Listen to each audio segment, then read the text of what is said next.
Hi friends, welcome to GKGM education YouTube channel.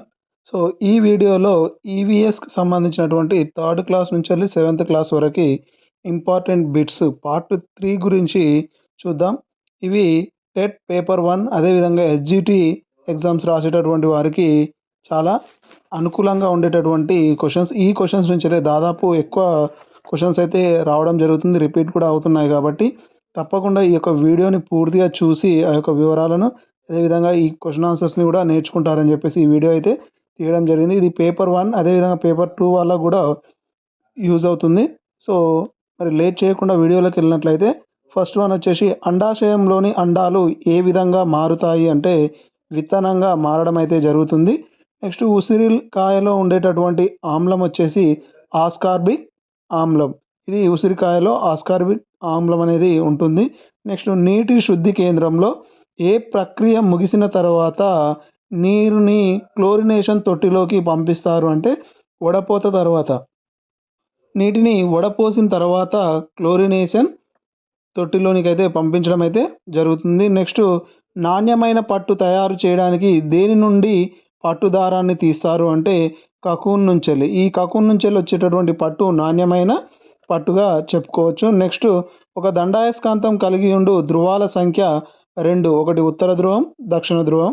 Next కాంతి కనిష్ట కాల మార్గంలో ప్రయాణిస్తుంది అనున్నది ఏ నియమం అంటే ఫెర్మాట్ నియమం. ఫెర్మాట్ నియమం ప్రకారం కాంతి కనిష్ట మార్గంలో కాల మార్గంలో ప్రయాణిస్తుందని చెప్పేసి చెప్పడం అయితే జరిగింది ఈ ఫెర్మాట్ అనేటటువంటి శాస్త్రవేత్త. నెక్స్ట్ అక్రమాకార వస్తువుల వైశాల్యాన్ని లేదా ఆకు వైశాల్యాన్ని దేని సహాయంతో కొలుస్తారు అంటే ఇప్పుడు ఒక క్రమ పద్ధతిలో కాకుండా అక్రమాకార అంటే వంకర టింకరగా ఉండేటటువంటి వస్తువుల వైశాల్యాన్ని, అదేవిధంగా మామూలుగా లీవ్స్ ఉంటాయి కదా, వాటి ఆ వైశాల్యాన్ని కొలవడానికి గ్రాఫ్ కాగితం అయితే ఉపయోగించడం అయితే జరుగుతుంది. నెక్స్ట్ ధ్వని యొక్క కీచుదనం దేనిపై ఆధారపడి ఉంటుంది అంటే ఆ వస్తువు యొక్క పౌనపున్యంపై ఆధారపడి ఉంటుంది. నెక్స్ట్ విద్యుత్ డైనమో కనుగొన్న శాస్త్రవేత్త ఎవరు అంటే మైకేల్ ఫారడే.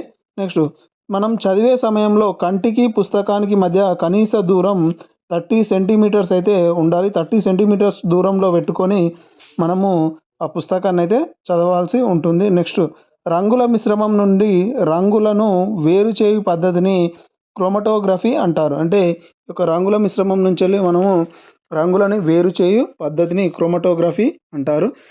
స్వచ్ఛమైన నీటిని ఏ విధంగా పిలుస్తారు అంటే స్వేదన జలం.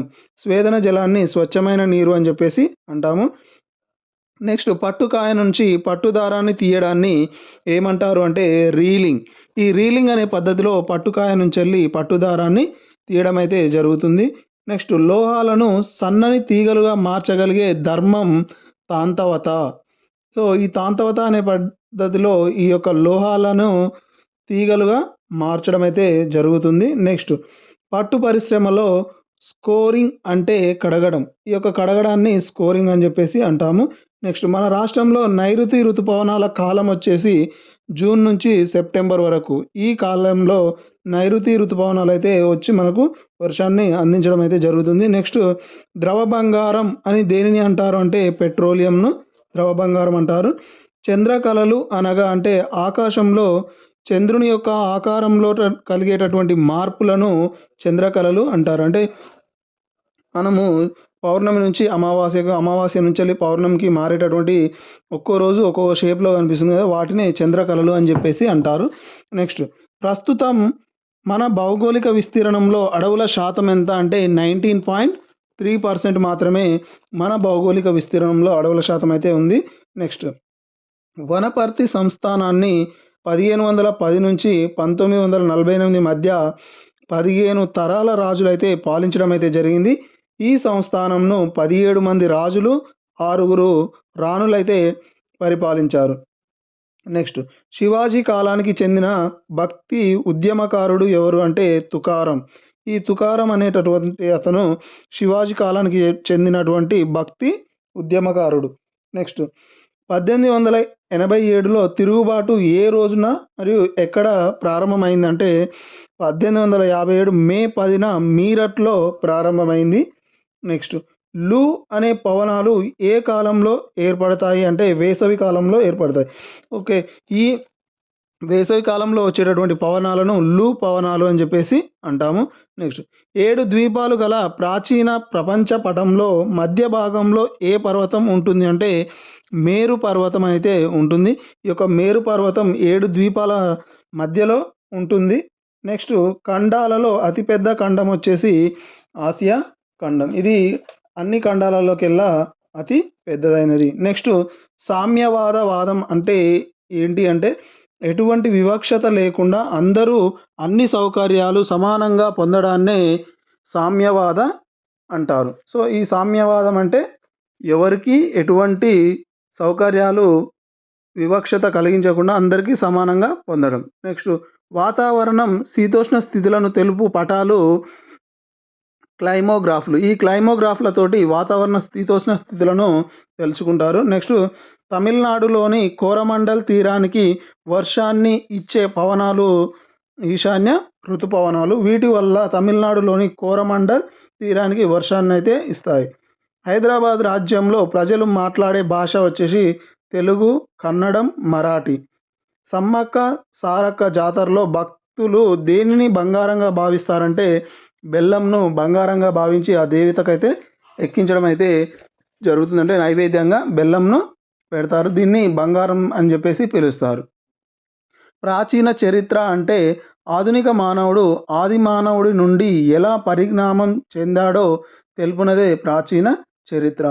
నెక్స్ట్ హైదరాబాద్ రాష్ట్ర చివరి పాలకుడు మీర్ ఉస్మాన్ అలీ ఖాన్. ఈయన నిర్మించినటువంటి నీటి పారుదల ఆనకట్టలు నిజాం సాగర్, ఆలీ సాగర్ అనేటటువంటి ఆనకట్టలు అయితే ఈయన నిర్మించడం జరిగింది. నెక్స్ట్ చెంచు కుటుంబాలు నివాసం ఉండే ప్రాంతాన్ని ఏమంటారంటే పెంటలు అంటారు. పెంటలు అనేది చెంచు కుటుంబాలు నివాసం ఉండే ప్రాంతం. నెక్స్ట్ చెంచు గర్భిణీ స్త్రీలు ఆహారంగా దేనిని తీసుకుంటారు అంటే చింతపండును చింత బూడిదతో కలిపి వీళ్ళు ఆహారంగా తీసుకోవడం జరుగుతుంది ఈ యొక్క చెంచు గర్భిణీ స్త్రీలు. నెక్స్ట్ వనపర్తి సంస్థానంలో సంకిరెడ్డిపల్లిలో గల సముద్రం ఏంటంటే కృష్ణ సముద్రం. సో ఈ వనపర్తి సంస్థానంలో సంకిరెడ్డిపల్లిలో ఉన్నటువంటి సముద్రం కృష్ణ సముద్రం. రామసముద్రం వచ్చేసి రాయన్పేటలో ఉంది.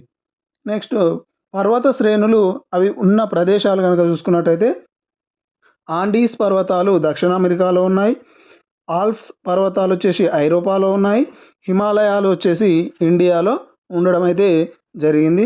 నెక్స్ట్ తెలంగాణ శాసన మండలి సభ్యుల సంఖ్య వచ్చేసి 40. మున్సిపల్ కార్పొరేషన్ ఏర్పాటు చేయడానికి ఉండవలసిన కనీస జనాభా. ఒక ప్లేస్ని మున్సిపల్ కార్పొరేషన్గా ఏర్పాటు చేయాలంటే 3 లక్షలకు పైన జనాభా ఉంటే దాన్ని మున్సిపల్ కార్పొరేషన్గా ఏర్పాటు చేయడం అనేది జరుగుతుంది. నెక్స్ట్ హైరీస్ను ఫోటో తీయు విధానంను కనుగొన్నది మిమిజోయ్. ఈ మిమిజోయ్ అనే అతను మన కంటిలో ఉన్నటువంటి ఐరీస్ను ఫోటో తీసేటటువంటి విధానంను కనుగొన్నాడు. నెక్స్ట్ హరప్ప ప్రజల లిపి మరియు వీరితో వ్యాపారం చేసిన దేశాలు వచ్చేసి ఈ హరప్ప ప్రజల లిపి వచ్చేసి బొమ్మల లిపి. వీరితోటి పశ్చిమాసియా, ఈజిప్ట్ దేశాలు అయితే వ్యాపారం అయితే చేయడం జరిగింది. సో ఇది ఈ యొక్క 7th క్లాస్ అంటే 3rd నుంచి 7th క్లాస్కు ఈవీఎస్ పార్ట్ 3 బిట్స్. సో ఇలాంటి మరిన్ని వీడియోస్ కోసం తప్పకుండా నా యొక్క ఛానల్ని సబ్స్క్రైబ్ చేసుకోండి. Thank you for watching.